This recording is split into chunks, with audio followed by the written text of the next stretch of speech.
안녕하세요. 유방암을 이겨낸 40대 여자입니다. 어떤 사람들은 남의 불행을 보고 나는 절대로 저렇게 되지 않을 거야 라고 단언을 합니다. 그러니 타인의 고통에 공감할 줄 모르고 종종 생각도 없이 그걸 조롱거리로 만들기도 하죠. 특히나 이런 사람들의 답없는 특징은 진짜 본인이 그 고통을 느껴보지 않는 이상 그 입장이 되어 측은지심을 느낄 수 없다는 거예요. 심지어 이들 중 일부분은 그 입장이 돼도 살면서 타인에 대한 공감이나 이해를 하지 못한다는 거죠. 그럼 예전에는 타인의 고통에 무감해서 남에게 상처를 줬지만 그 고통을 겪은 후에 타인을 이해하게 된 사람이 용서를 구한다면 해줘야 할까요? 물론 그건 용서하는 사람 나름이겠지만 중요한 건 용서를 구하는 사람이 용서와 도움이 필요해서 찰나의 용서를 구하는 건지 아니면 정말 과거의 과오를 후회하며 기한 없는 용서를 비는 건지 구분해야 한다는 거죠. 20대 시절의 친구들은 제가 남편과 막 연애를 시작했을 때 모두 입을 모아 이렇게 말했어요. 독수 공방할 것 같았던 애가 연애한다길래 좋아했는데 취업도 안 한 사람을 만난다고? 남자는 취업 준비하면 돈도 없을 텐데 만나서 쓰는 건 너뿐일 거라는 거 알지? 취업했으면 편하게 비슷한 사람 만나지. 뭐하러 어려운 길을 가냐고. 돈은 돈대로 쓰는 게 맞는데 나중에 취업 안 되면 그때는 온갖 히스테리 받아줘야 할걸? 돈 걱정 없이 편하게 취업하라고 옆에서 도와주면 나중에 그 고마움도 몰라. 당연하게 받고 못해주면 난리치지. 맞아. 지는 백수고 여자친구는 일찍 회사 들어가서 커리어 착착 쌓고 있는데 없던 피해의식도 생기겠지. 어떻게 보면 맞는 소리이긴 했습니다. 이렇게 시행착오를 겪다가 파국을 맞이한 사례가 주변에 많았으니까요. 하지만 저렇게 촌철살인으로 제 뼈를 아드득 발라먹던 친구들도 2년 반의 연애 끝에 저와 결혼을 한 남편을 인정할 수밖에 없었어요. 제가 직장인일 때 만나 연애를 한 남편은 그 당시 취업을 준비하던 취업 준비생이었는데 친구들이 해줬던 모든 걱정을 뒤집어 엎어버리는 그런 사람이었거든요. 저와 남편은 20대 중반에 친구가 주선한 소개팅에서 만났어요. 제가 친구에게 능력이나 배경 같은 거 다 제쳐두고 착하고 센스 있는 남자를 소개시켜 달라고 하니까 남편을 소개시켜 주더군요. 결과는 대성공이었죠. 성격도 잘 맞고 다정한 남편과 저는 바로 연인이 됐습니다. 친구에게 말했듯 능력은 차치해도 된다고 해서 그 당시 남편은 저와 동갑이고 취업을 준비하고 있었지만 저는 오히려 그게 더 좋았어요. 취업을 준비한다는 건 더 성공할 잠재력을 가지고 있다는 거니까요. 저도 연애할 때 매분 매 시간 연락을 한다거나 일주일에 꼭 몇 번을 만나야 하는 게 안 맞는 타입이었거든요. 스펙 쌓느라 만날 시간이 없는 남편은 제게 오히려 걸맞는 상대였습니다. 저희의 데이트도 조금 이색적이긴 했는데요. 주로 도서관에서 토익 공부하는 남편을 따라 저도 외국어 공부를 하거나 자격증 공부를 했죠. 그리고 물론 데이트할 때 나가는 비용은 거의 80% 제가 부담을 했습니다. 저는 이미 사회인이고 남편은 준비를 하는 단계이니까 어찌 보면 제게 당연한 거였어요. 하지만 남편은 그걸 당연시 여기지 않았습니다. 그리고 그것에 대해 피해의식을 갖지도 않았고요. 남편은 늘 제가 밥을 사거나 선물을 사거나 했을 때 연인으로서 그 마음에 보답을 하겠다고 다짐하는 사람이었거든요. 그리고 저도 그런 남편을 믿었습니다. 남편이 면접 볼 때 입을 맞춤 정장도 제가 해줬는데 남편이 처음 그걸 입은 날 제게 뭘 했는 줄 아세요? 지금 생각해도 어이없고 웃긴데 절을 했습니다. 절을요. 심지어 울면서 절을 하더라고요. 이렇게 말하면서 말이죠. 혜선아, 지금까지 백수 남자친구 건사하느라 너무 수고했어.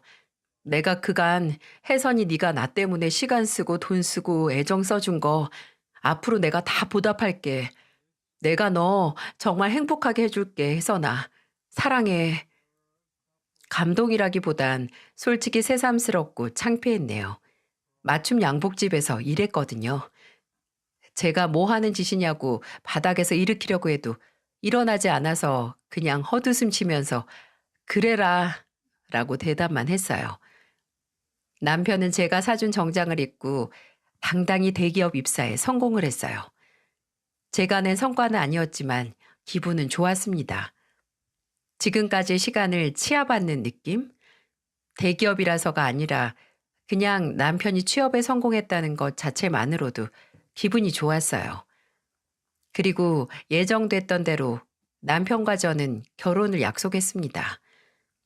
막 회사에 입사했으니 현실적으로 결혼은 어렵고 1년 정도 지난 후에 준비를 하기로 했죠.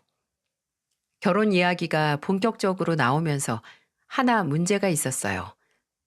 남편의 집에서는 남편에게 만나는 사람이 있다는 걸 모르고 있었거든요.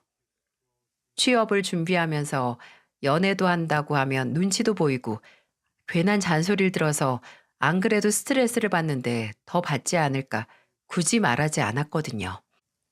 근데 타이밍이 뭔지 제가 남편이 입사하고 반년도 지나지 않았을 때 임신을 하고 말았어요. 남편은 아직 결혼할 날짜도 생각을 안 했는데도 일단 자식이 생긴다는 기대에 좋아라 했지만 저는 걱정이 이만저만이 아니었어요. 시댁에서는 지금 남편이 누구를 만나는지도 모르는데 임신까지 했으니 솔직히 상관은 없어도 상황에 따라 밉보일 수 있는 요소가 될 것 같다고 생각을 했어요. 또 이제 남편이 대기업에 입사를 했으니 바로 상대를 만들어주려고 시댁에서 선자리를 주선했나 봐요. 저와의 결혼과 임신 소식을 언제 말할까 하다가 선보라는 말에 남편이 기회를 잡아 말한 거죠. 솔직히 털어놓은 것까지는 좋았는데 시어머니께서 그 말이 나오자마자 집에 바로 데려오라고 하셨답니다. 대체 어떤 아가씨인지 보고 싶다고요. 저는 임신도 했겠다. 결혼 전에 먼저 빠르게 찾아뵙는 것도 괜찮았는데 남편은 날짜 잡고 만나도 늦지 않다고 괜히 제가 불편해할까봐 계속 만남을 미뤄줬고요. 근데 시어머니는 그날까지 기다릴 수 없었나 봅니다. 남편에게서 제 나이나 학벌, 가족관계 함께 제가 다니는 회사를 먼저 듣긴 하셨거든요. 제가 말하라고 했어요. 시어머니는 이 정보로도 모자라서 직접 저를 대면하고 싶어 하셨습니다. 그 방법이 제 상식으로는 도저히 이해가 안 됐지만은요. 하루는 한창 일하고 있는데 회사 안내 데스크에서 콜이 울리더라고요. 누가 저를 찾아왔다고요. 찾아올 사람이 없는데 하고 나가보니 처음 보는 아주머니였어요. 어딘가 낯이 익기도 했는데 모르는 사람이었어요. 안녕하세요. 절 찾아오셨다고요? 회사가 무지하게 작네. 이 한 층만 쓰는 거 맞아요? 네? 아니요. 아래층까지 저희 회사인데. 아니, 근데 누구세요? 나 준영이 엄마 되는 사람이에요. 네? 안녕하세요. 처음 뵙겠습니다. 김혜선입니다. 어떻게 이렇게 찾아오셨어요? 얼마나 귀중하길래 몇 년 동안 꽁꽁 숨겨놓고 안 보여주나 해서 내가 직접 왔어요. 여기 점심시간이 언제예요? 나랑 밥 한 끼 먹을 수 있죠? 그래도 내 아들이랑 결혼까지 할 거라면서 시어머니 될 사람한테 그만한 시간을 내어주겠지. 와, 미치겠더라고요. 분명 이렇게 밑도 끝도 없이 찾아온 게 불편하기도 하고 좀 화가 나기도 했는데 그냥 보낼 수도 없으니 죽을 맛이었죠. 저는 1시간 정도 뒤에 점심시간이라고 말씀을 드리고 근처에 갈 만한 식당 이름과 위치를 먼저 알려드렸고 갑자기 쳐들어온 시어머니는 먼저 가 있겠다고 하고 가시더라고요. 저는 사무실로 들어가자마자 바로 남편에게 연락을 했어요. 아직도 그때 남편의 비명소리에 가까운 목소리가 생생하게 기억이 납니다. 뭐? 미치겠네. 아니, 거길 왜 가신 거야? 혜선아, 나가지 마. 내가 지금 전화드려서 다시 집으로 가시라고 할게. 아니야, 됐어. 이왕 여기까지 오신 김에 만나지 뭐. 남편은 극구 저를 말렸지만 이왕 마주한 김에 시어머니께서 어떤 분인지 저도 예비 며느리로서 알아가는 기회가 될 거라고 생각을 했어요. 그렇게 점심시간이 됐고 저는 시어머니와의 첫 만남을 갖기 위해 비장한 각오를 하고 식당으로 향했어요. 아까는 좀 놀랐죠? 내가 너무 궁금해서 그래요. 우리 둘째 아들이 누굴 만나나 해서. 괜찮습니다. 제가 먼저 찾아뵀어야 했는데 준영 씨가 괜한 배를 했네요. 그리고 어머님, 말씀 놓으세요. 그럼 그럴까? 근데 아직 배는 안 나왔구나. 몇 개월이나 됐고. 이제 4주 됐어요. 그래? 아유, 이미 애까지 덜컥 들어섰는데 내가 뭐 결혼을 다시 생각해라 하기도 뭐하네. 그럼 혜선이는 이직 준비하고 있니? 네? 이직이요? 아니요. 그럴 계획 없는데요. 어머, 왜? 지금 다닌 회사 정도는 그냥 더 좋은 회사 갈 징검다리 수준 아닌가? 이게 뭔가 싶었습니다. 저는 중소기업 광고회사에 다니고 있었는데 그래도 같은 업계에서는 평판도 좋고 이름이 꽤 알려진 회사였거든요. 근데 시어머니께서는 전혀 눈에 차지 않으셨나 봅니다. 남편 될 사람 대기업 갈 때까지 기다리면 뭐해. 본인 스스로도 좋은 직업 가지려고 노력해야지. 혹시 혜선이 너도 요새 취직이다 뭐다 하면서 남편 직업에 기대고 뭐 그런 거니? 그래서 임신도 덜컥 먼저 해버린 거고? 임신이 뭐 제가 혼자 하고 싶다고 하는 건가요? 그리고 저는 딱히 준영 씨가 대기업 갈 때까지 기다린 게 아니어서요. 물론 제가 준혁 씨 취업 준비할 때 교재나 학원비를 내긴 했어요. 근데 그건 어디까지나 연인으로서 집안에 도움 못 받는 준영 씨를 도운 것뿐이고요. 저는 저대로 제 커리어 쌓은 것뿐이에요. 지금 다니는 회사도 규모만 작지 업계에서 이름 난 곳이고요. 어머님이 잘 모르셔서 그렇게 생각하신 걸 거예요. 이해합니다. 솔직히 말하자면 그 자리에 나오기 전에 저 스스로 시뮬레이션을 했거든요. 혹시 시어머니께서 무슨 말을 하시면 어떻게 맞받아칠까 하고요. 어디 나오는 막장 드라마처럼 혹시 대기업 입사한 잘난 아들 포기하라고 하는 거 아니냐 하고 얼토당토하는 상상까지 하면서 코웃음 쳤는데 그때 그 상상한 게 다행이었네요. 시어머니께서는 제가 남편이 언젠가 성공한다는 걸 전제로 깔고 마치 적금 만기를 기다리는 사람처럼 남편을 만나왔다고 그렇게 생각을 하셨나 봐요. 그 자리에서는 그냥 웃으면서 적당히 맞받아쳐서 다행이었네요. 이외에도 이미 알고 계시면서도 저희 가족 이야기라든지 부모님 직업도 물어보시고 제 동생이 뭘 하고 지금 연애를 하는지도 다 캐물어 가셨어요. 나중에 이 후기를 남편에게 전하니까 남편은 얼굴이 빨개져서 제게 사과를 했어요. 본인 어머니를 보고 부디 본인을 버리지 말라고 하더군요. 시어머니가 노골적으로 이상한 분이라고 할지라도 딱히 남편과의 결혼을 다시 생각하진 않았어요. 제가 결혼하는 상대는 남편이고 또 남편이 어떤 사람인지 아니까요. 그리고 무엇보다 저도 할 말은 하고 뒤끝은 털어버리는 성격이라서 언짢으면 받아치고 아니면 아닌 거라고 마음을 먹었습니다. 시어머니와의 첫 만남이 강렬했던 거에 비해 저와 남편은 별다른 문제 없이 결혼식을 올렸어요. 왜냐하면 저와 남편의 결혼은 시어머니 관심의 대상이 아니었거든요. 비슷한 시기에 아주버님께서도 결혼할 상대를 데려오셨고 제 형님 되는 사람에게 온 관심을 퍼부으셨어요.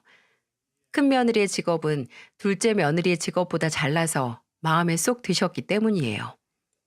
개인 사업을 하는 아주버님이 결혼할 상대인 형님은 의사였는데 시어머니는 결혼한다는 소리를 하자마자 마치 의사인 큰형님을 본인이 키워 의사로 만든 양 자랑스러워하고 어디든 뽐내고 싶어 하셨어요.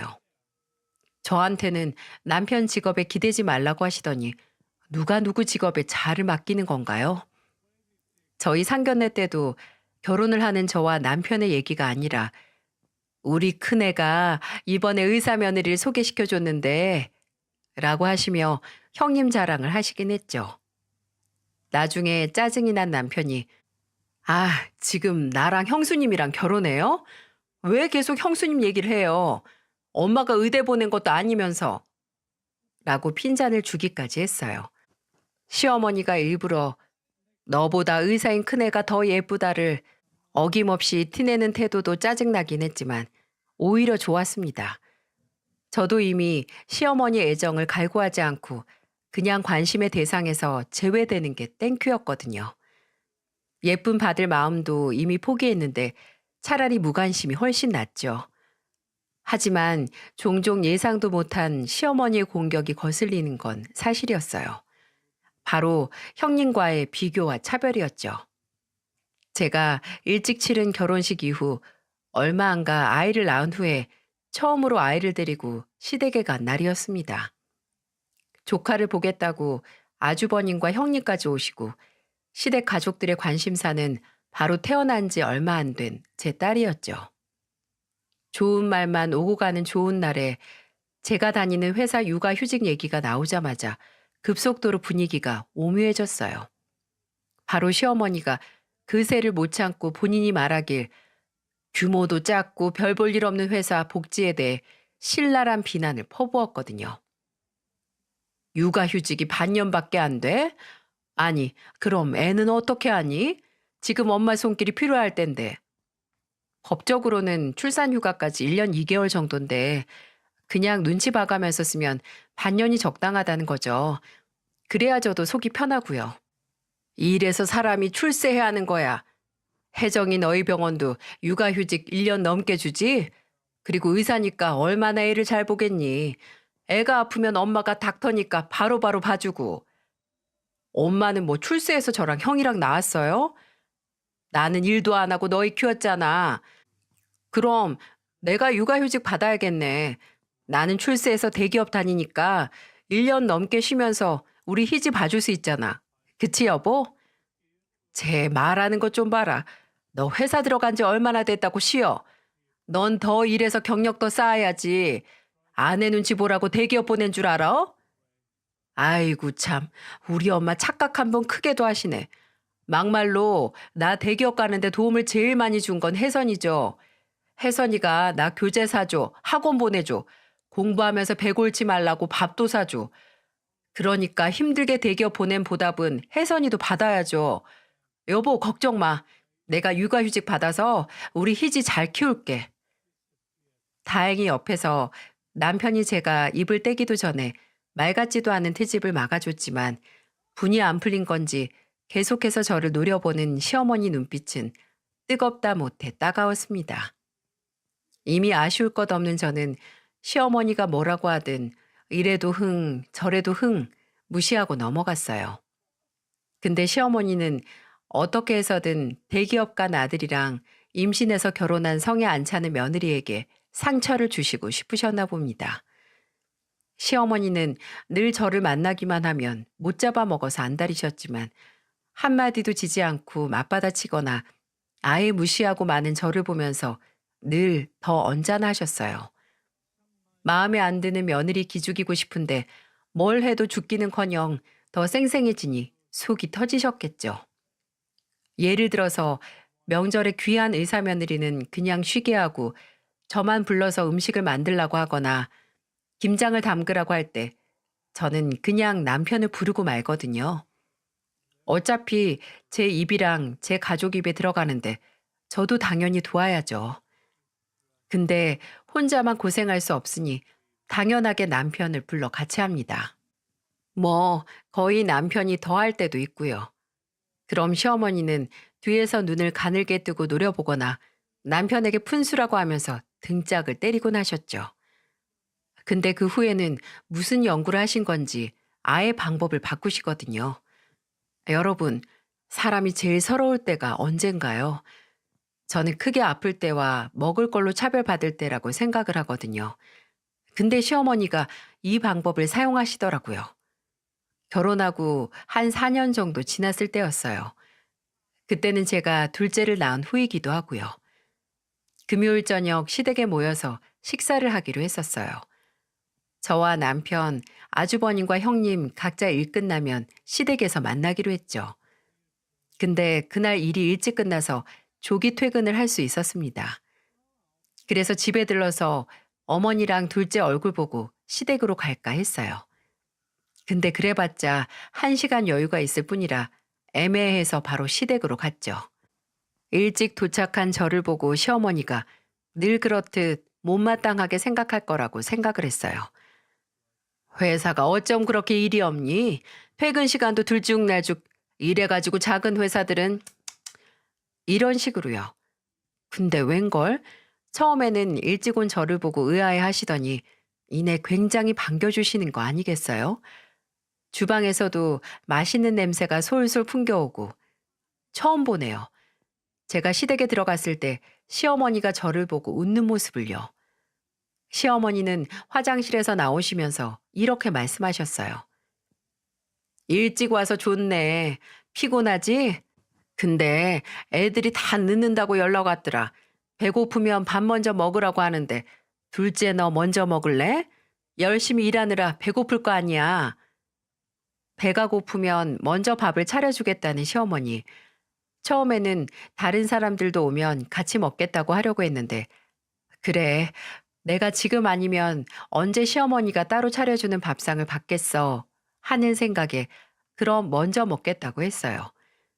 시어머니께서는 제가 먼저 먹겠다는 말에 웃으면서 상을 차려주셨는데 수저가 한 개만 있더라고요. 어머님은 안 드세요? 어? 아, 난 점심을 늦게 먹어서 네 시아버지도 어디 들렀다가 온다니까 너 혼자 편하게 먹어라. 근데 이상했어요. 나물 반찬 위주로 된 상 위에는 제가 분명히 냄새를 맡은 훈제오리 고기볶음이 없는 거예요. 시어머니께서 화장실에 가셨을 때 저는 주방 싱크대에서 손을 씻었거든요. 그때 현관을 들어서자마자 난 냄새 근원지를 발견했죠. 커다란 후라이팬에 뚜껑이 덮여져 있는 걸 제가 봤어요. 거기서 냄새가 나길래 아, 무슨 고기 볶으셨구나 했거든요. 근데 예상했던 고기 반찬은 나오지 않았죠. 거기서 반찬이 이것뿐이냐, 아까 고기 냄새 맡았는데 없냐 하기도 뭐해서 그냥 야채 위주로 구성된 반찬과 묵국이랑 밥 한 공기를 뚝딱 했습니다. 근데 제가 밥을 다 먹고 나서 다른 사람들이 시댁에 도착했을 때 보고야 말았어요.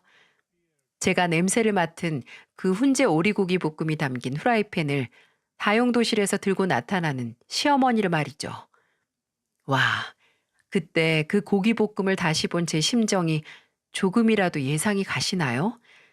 거기서 어머님, 왜 저는 그 반찬 안 주셨어요? 말하지도 못하고 어처구니가 없고 서러워서 그냥 아, 거기 있었어? 라고 혼잣말처럼 말하니 그 말을 듣고 시어머니가 저를 흘긋 보시더라고요. 그때 제 표정이 꽤 볼만했을 거예요. 진짜 참담했거든요. 단순히 고기 반찬을 나만 못 얻어 먹었다는 게 서러운 게 아니라 처음으로 내가 시댁에 가서 시어머니에게 환영받는다는 느낌을 받아서 좋아했는데 그 환영이 얼씨구나 하고 제게만 풀떼기를 주려던 시어머니의 계획 중 하나였다니 이루 말할 수 없을 정도의 자괴감과 인간 대 인간으로서의 실망감이 저를 묵직하게 눌렀습니다. 제가 몇 년 뒤에 회사를 그만두고 식당을 차렸을 때도 더하면 더했지 덜하진 않았고요. 제가 운 좋게 프랜차이즈 국밥집을 계약해서 오픈할 수 있었어요.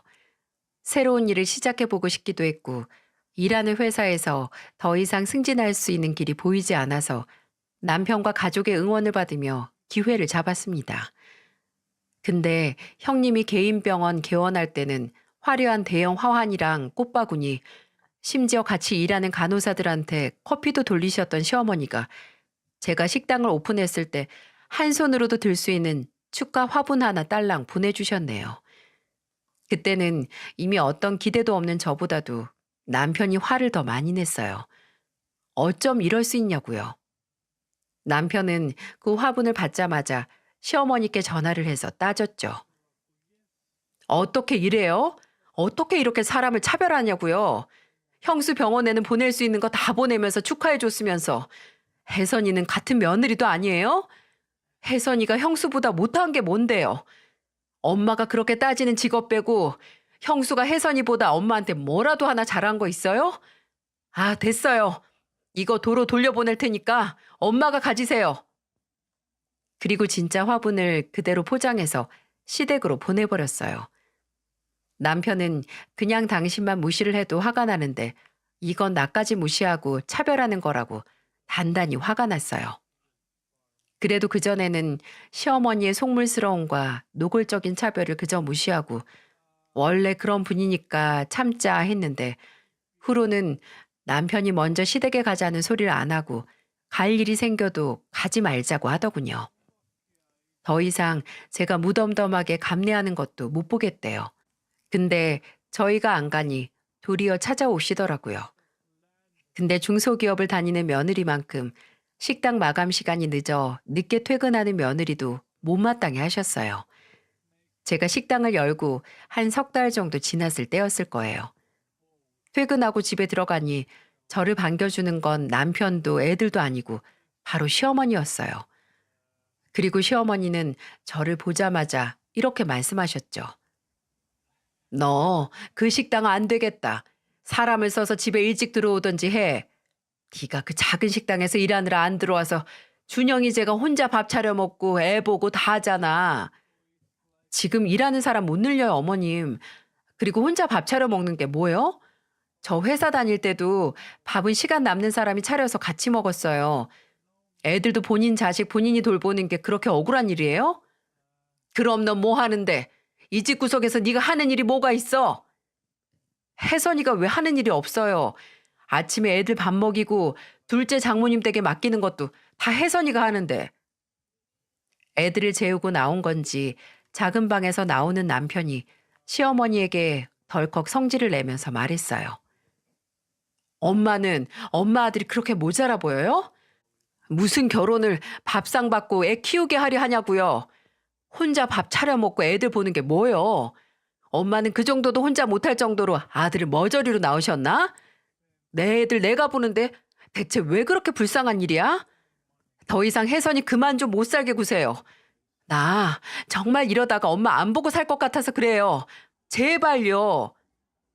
시어머니는 오히려 본인이 상처받은 사람처럼 얼굴을 일그러뜨리고 남편에게 그래 자식 새끼 낳아봤자 다 쓸모없다. 지 생각해서 말해도 쌍심지를 켜고 마누라 편 만드니 서러워서 살겠니? 라는 말을 하고 그대로 집을 나가버리셨어요. 저뿐만 아니라 남편 또한 시어머니에게 질려가는 것 같았습니다. 옆에서 꽤 오랫동안 제가 질려가는 걸 봤으니 당연하겠죠. 그리고 그 지침은 제가 결혼한 지 8년 차에 절정을 맞이하고 말았습니다. 제가 유방암 진단을 받고 나서 말이죠. 누구나 그렇겠지만 정말 제가 암에 걸릴 줄은 꿈에도 상상하지 못했어요. 그냥 식당 열고 나서 피곤한 게 더해졌고 그래서 몸무게도 빠지는가 보다 했는데 암이라니. 다행히 매년 건강검진을 받으려고 노력하는 편이라 초기에 발견했고 몸 상태도 나쁘지 않았어요. 하지만 무서운 건 어쩔 수 없더라고요. 부모님께는 검사 결과가 나오고 일주일 뒤에 말씀을 드렸고 시댁에는 2주 뒤에 마음을 준비를 하고 말씀을 드렸어요. 형님께서 좋은 암 전문 병원에서 아는 분을 소개시켜 주셔서 수술 날짜를 잡았어요. 극초기라면 수술도 안 받을 수 있었다는데 저는 종양 크기가 부분 절제술을 받아야 한다고 하더라고요. 그리고 이후 표준 항암 치료를 하기로 했습니다. 수술을 받기 전에는 사람들이 입 아프게 말하던 주마등이 뭔지 실감할 정도로 이런저런 생각이 많았어요. 제가 이 정도로 겁이 많았나? 할 정도로 떨기도 했고요. 다행히 수술은 성공적으로 끝났고 병원에 입원하면서 방사선 치료로 잔존암을 제거했어요. 식당은 본사에 미리 말을 하고 그동안 어머니께서 아시는 이모님께 맡겨뒀기에 걱정은 없었어요. 방사선 치료 후에 퇴원을 했고 어느 정도 몸도 회복이 돼서 일상으로 돌아왔어요. 그래도 식당에서 몇 시간도 일을 못하고 항암 치료를 받아야 했지만 수술대에 눕고 나서 무사히 깨어났다는 것만으로도 감사했어요. 그리고 기대도 하지 않았지만 역시 시어머니는 병원에 병문안도 안부 연락도 하지 않았습니다. 먼저 수술 잘했다 말해도 되지만 남편이 오히려 말렸어요. 먼저 하지도 않는데 아픈 사람이 왜 먼저 하냐고요. 단단히 틀어졌더라고요. 그리고 제가 몸 회복이 됐을 때 시댁에 수술 잘 받았다는 인사를 할 겸 식사를 하러 갔습니다. 시아버지께서도 수술 잘 받았냐, 몸은 어떠냐, 이렇게 움직여도 되냐 물어보시고 아주버님이나 형님도 고생했다고 이제 회복 잘하는 일만 남았다고 말씀해 주셨어요. 시어머니만 그 옆에서 아유, 뭐 대단한 거 했다고 상 차리고 밥이나 먹자 라고 하시더군요. 그때 제 휴대폰이 울렸어요. 식당에서 온 전화였습니다. 그리고 제가 잠시 자리를 피해서 전화를 받고 들어왔고 아무 생각 없이 거실 소파에 앉았거든요. 근데 거실 중앙에 핀 큰 탁자에 반찬을 옮기던 시어머니가 저를 보고 이러시는 겁니다. 아프다고 이제 당당하게 쉬니?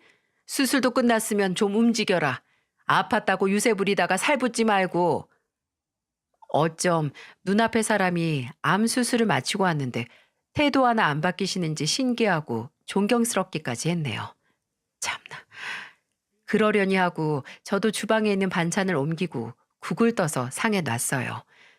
밥도 제가 뜨려고 하는데 시어머니가 밥은 자기가 뜰 거라고 저를 말리셔서 말았죠. 그리고 다 같이 앉아서 식사를 시작했어요. 메인 메뉴는 닭 한 마리를 통째로 넣은 닭 백숙이었는데 시아버지가 닭 백숙을 보고 웃으면서 말씀하셨어요. 둘째 며느리 수술하고 왔다고 백숙 하셨나? 부족한 솜씨로 노력하셨어, 이 여사. 당신은 무슨 말을 그렇게 해요? 그리고 둘째가 아니라 혜정이도 요즘 병원 일 때문에 힘들어 보여서 했어요. 혜정아, 많이 먹어라. 네, 어머님 잘 먹겠습니다. 혜정이가 좋은 병원 소개시켜줘서 둘째도 수술 잘 받은 거 아니야. 혜정아 잘했다. 누가 보면 형수님이 우리 혜선이 수술시켜준 줄 알겠어요. 진짜 사고회로가 이상하다니까. 역시나 그 닭백숙에서 제일 맛있는 닭다리 한쪽은 형님 것, 그리고 나머지 한쪽은 장남인 아주버님 것이었습니다. 아니나 다를까 하는 질린 눈으로 남편과 눈빛을 교환했고 그냥 밥이나 빨리 먹고 가자 하는 마음으로 숟가락을 들어 밥을 펐습니다. 아니, 푸려고 했죠. 밥이 정말 딱딱하더군요. 딱딱한 것뿐 아니라 가만 보니 살짝 누렇고 차갑게 식은 게 최소 전날 저녁이나 그날 아침 먹고 남은 밥이라는 걸 알 수 있었어요. 저는 고개를 들어 다른 사람들의 밥까지 확인을 했고 차갑게 식은 밥을 받은 건 저뿐이라는 걸 알았어요. 수술을 하고 처음 보는 제게 유세 부리지 말라고 하는 것도 수술을 받은 제가 아니라 형님에게 잘했다고 하는 것도 무시할 수 있었네요.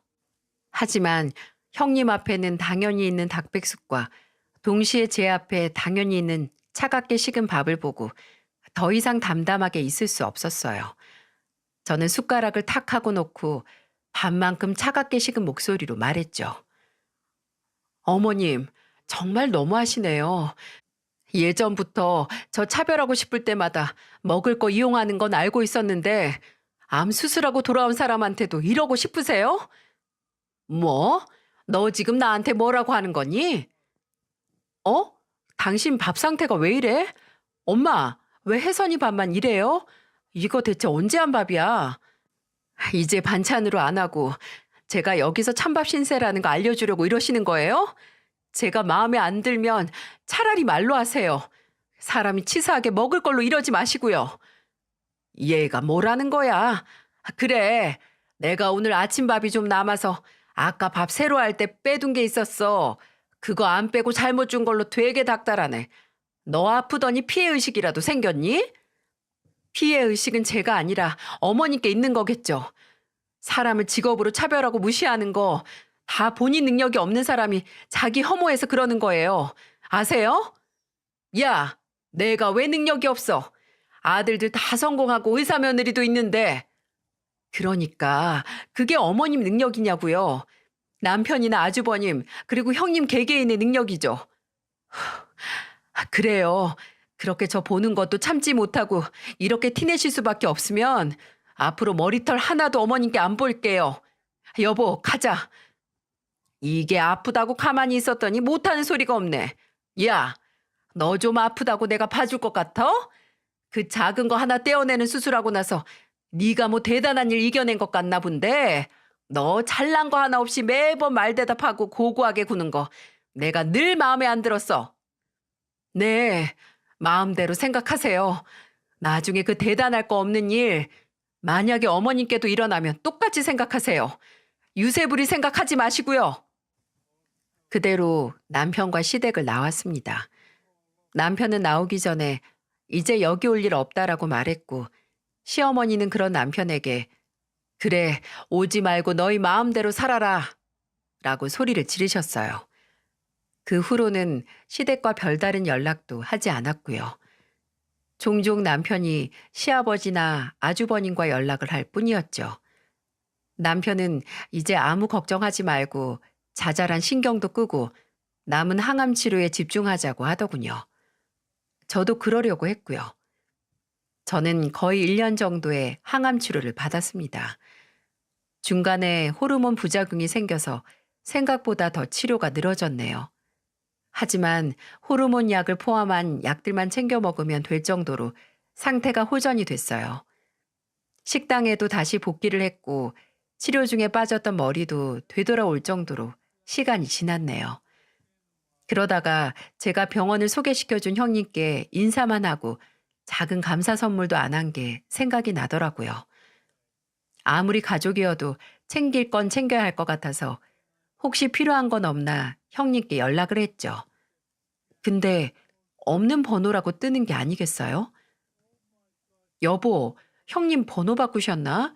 아주버님께 물어봐서 좀 알려줘. 어? 아, 당신한테 아직 말 안 했는데 형 지금 별거 중이야, 형수님이랑. 아니, 이게 대체 무슨 말인가요? 잘 살고 잘 어울리던 두 사람이 별거 중이라니. 제가 대체 무슨 일이냐고 물으니까 남편은 착잡한 표정으로 털어놨어요. 몇 달 전부터 아주버님의 사업이 어려워졌고 그것 때문에 형님네 가족이 마찰이 많았다고요.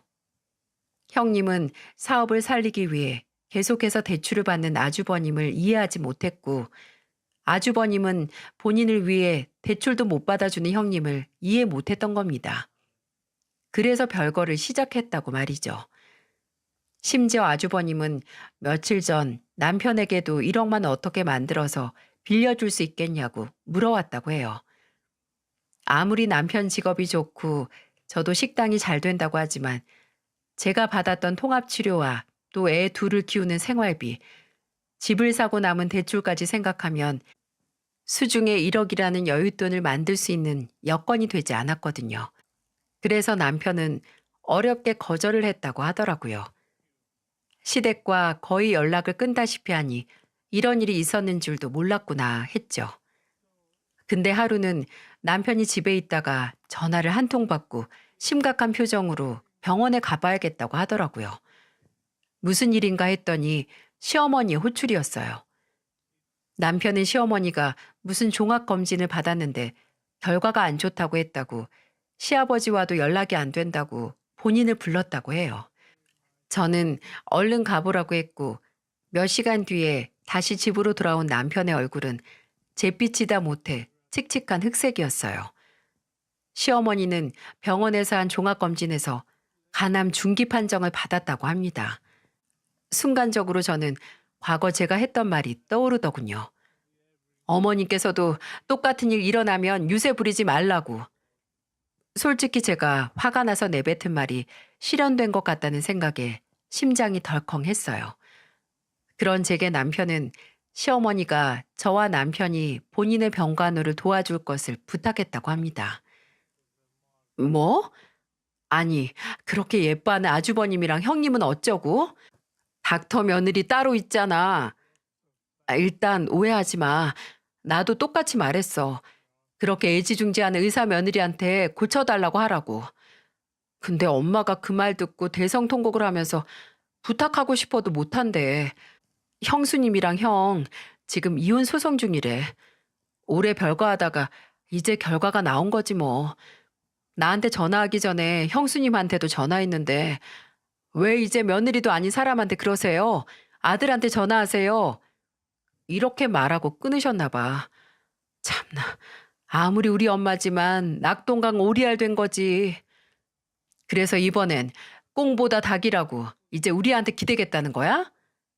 내가 싫다고 했다니까. 제대로 거절했어. 어떻게 우리한테 그걸 부탁해?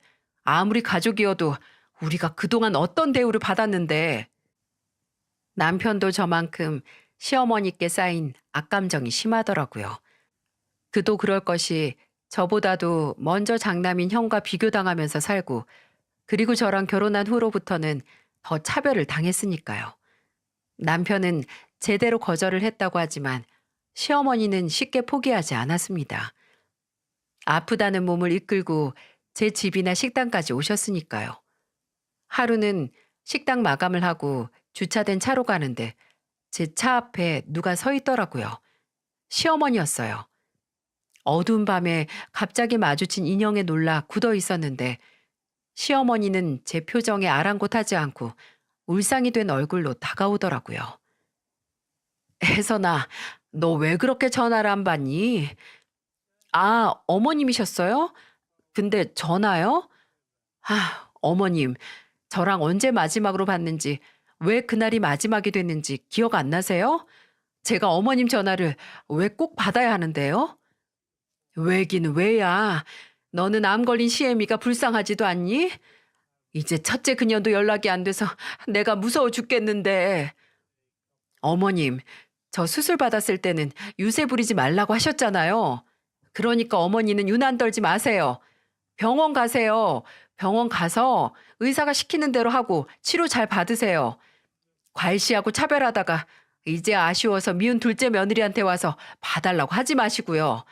같은 인간으로서 부끄러우니까요.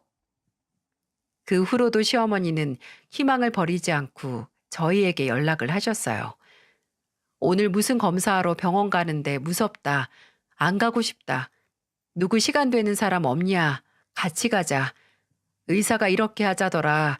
수술 날짜를 잡아야 하는데 언제 시간 되냐 등등. 사람이 늙거나 아프면 애가 된다는 게 맞는 말이었네요. 계속되는 시어머니의 죽는 소리에 남편이 내린 결정은 요양병원이었어요.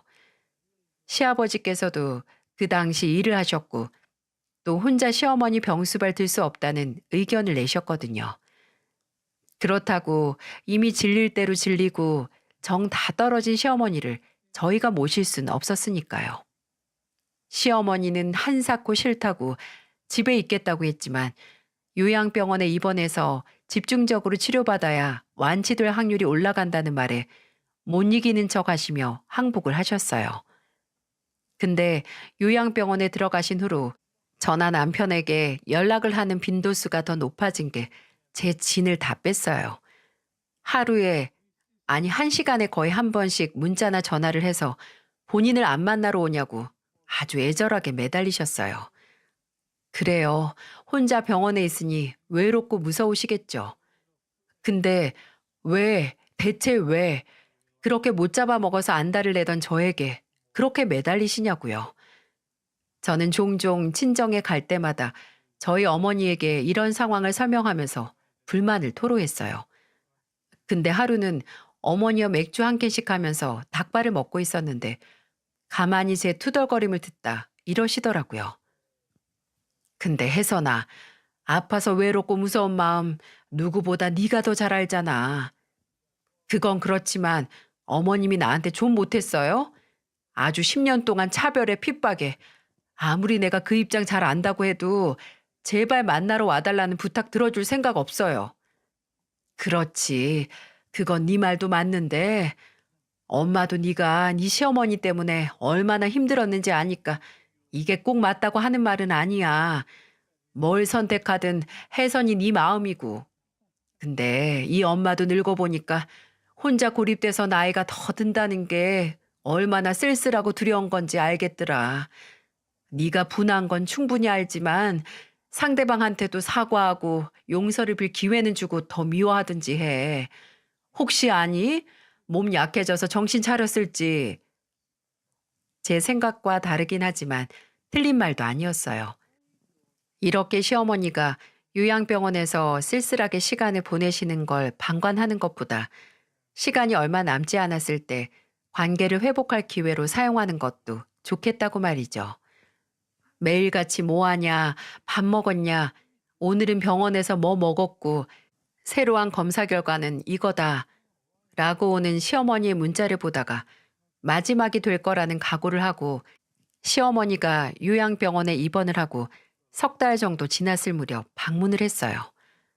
시어머니가 좋아하시는 전복 내장을 넣은 죽을 싸들고 갔죠. 저는 아직까지 잊지 못합니다. 제가 방문을 예약한 날 병실에 들어섰을 때 저를 발견한 시어머니 눈을 말이죠. 이런 비교는 못하지만 버려졌던 유기견이 새로 주인을 만났을 때 짓는 그런 눈빛이었어요. 희망과 슬픔과 고마움과 원망이 한데 어우러져서는 쉽게 입을 떼지 못하겠더라고요. 그리고 입을 떼기도 전에 시어머니께서 엉엉 울기 시작하셨어요. 마치 어린 아이처럼요. 저는 쉴 틈 없이 쏟아지는 눈물을 차분히 보면서 기다렸어요.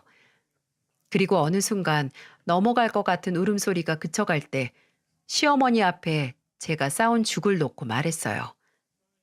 어머님, 저한테 뭐 할 말 없으세요? 시어머니는 젖은 얼굴을 소매로 쓱쓱 닦고 얼굴을 드셨는데 저를 못 쳐다보시더라고요. 저는 또 기다렸죠. 시어머니 입에서 나올 말을요. 그리고 얼마가 지났을까 덜덜 떨리는 목소리가 들렸습니다. 내가, 내가 정말 미안하다. 혜선이 너한테는 무슨 얘기를 들어도 내가 할 말이 없어. 근데 내가 진짜 너무 무서워서 수치스러움도 모르고 계속 너나 준영이한테 연락을 하게 된다. 네 시애비도 형준이나 혜정이도 아무도 옆에 안 남아서. 그래서 이제 혼자가 됐으니 아쉬운 대로 만만한 저나 준영 씨한테 책임지라고 하시는 거예요? 아니야. 절대 아니야. 네가 나 미워하는 것도 준영이랑 나 보기 싫어하는 것도 다 알아. 아는데 그래도 아픈 사람 살린다고 생각하고 조금만 나한테 기회를 주면 안 되겠니? 저는 대답하지 않았습니다. 그냥 제가 싸온 죽을 열어서 시어머니 앞에 놨어요. 그날은 그냥 시어머니가 죽을 다 먹는 모습만 보고 나왔습니다. 그리고 일주일 후에 남편과 같이 갔죠. 남편을 설득하는 게 힘들긴 했지만 제가 괜찮고 한 번이라도 기회를 드리자라고 말하니까 넘어오더라고요. 그게 제가 내민 화해의 악수 같은 행동이었네요. 그 후로는 3주에 한 번씩은 꼭 시어머니를 보러 갑니다. 저도 사람인지라 아직 예전의 기억이 남아있어서 많이 찾아가진 않아요. 처음에는 갔을 때마다 시어머니가 고맙고 미안하다고 울기 바빴는데 이제는 저희가 가면 웃기 바쁘세요. 한 번은 손이 심심하니까 괜찮다면 뜨개질할 실하고 바늘을 가져다 달라고 부탁하시더군요. 그래서 갖다 드리니까 몇 주 뒤에 제 장갑과 본인 털모자를 만드셨더라고요. 마치 세트인 것처럼 같은 색깔로 말이죠. 둘째 양말이나 첫째 귀마개도 만드시고 병원에 계시면서 뜨개질 도사가 다 되셨다니까요. 아마 병원에서 있으면서 저나 제 가족에게 사과를 할 방법이 그런 것 뿐이니까 손이 가는 대로 만드시는 것 같았습니다. 저도 잘 쓰겠다고 웃으면서 감사하다고 했어요. 종종 시어머니가 제 얼굴을 빤히 보실 때가 있어요. 눈썹을 살짝 팔자로 만들고 눈은 촉촉해져서 아랫입술이 가끔 떨리기도 합니다. 제가 왜 그렇게 보시냐고 하니까 눈을 피하면서 미안해서래요. 그냥 제 얼굴만 보면 계속 미안한 감정만 차오른다고 정말 죄짓고 살면 안 되겠다고 하시더군요. 용서라는 게 이렇게 사람을 바꿀 수 있는 건가 싶고, 솔직히 한편으로는 아플 때만 일시적으로 이러시는 거고, 나중에는 다시 예전의 모습으로 돌아오시는 건 아닌가 싶어요. 지금도 시어머니께서는 병원에서 치료를 받고 계십니다. 수술도 잘 끝났고 잘 회복하고 계시고요. 하지만 나이가 있어서 몸은 많이 노쇠하셨어요. 시어머니의 몸이 암 치료를 감당하기 버거운 거겠죠. 살이 많이 빠진 시어머니를 보면서 사과할 기회를 드려서 다행이라는 생각이 들었네요. 이래서 엄마 말을 들으면 자다가도 뭐가 생긴다고 하나 봅니다. 저를 그렇게 싫어하던 시어머니가 제가 없으면 당장 넘어갈 것 같이 구는 모습은 솔직히 유쾌하지도 또 시원하지도 않았어요. 물론 사과를 받은 건 다행이고 속이 풀리긴 했지만 동시에 왜 이렇게 잘 지낼 수 있는 걸 대체 뭘 위해서 그렇게 모질게 행동을 하셨나 원망스럽기도 하네요. 뭐 이제는 그 원망을 앞으로 시어머니께서 제게 보여주는 행동으로 풀든 말든 결정을 해야겠죠. 뭐가 됐든 어쨌든 끝을 보는 거기 때문에 후회는 없습니다. 앞으로도 종종 시어머니를 찾아가고 제 몸도 건사하면서 후회 없는 삶을 살고 싶네요. 여러분께서도 꼭 뭐든 행동을 해서 끝을 보고 만족스러워하는 삶을 사셨으면 합니다. 모두들 건강 꼭 챙기시고 행복하세요.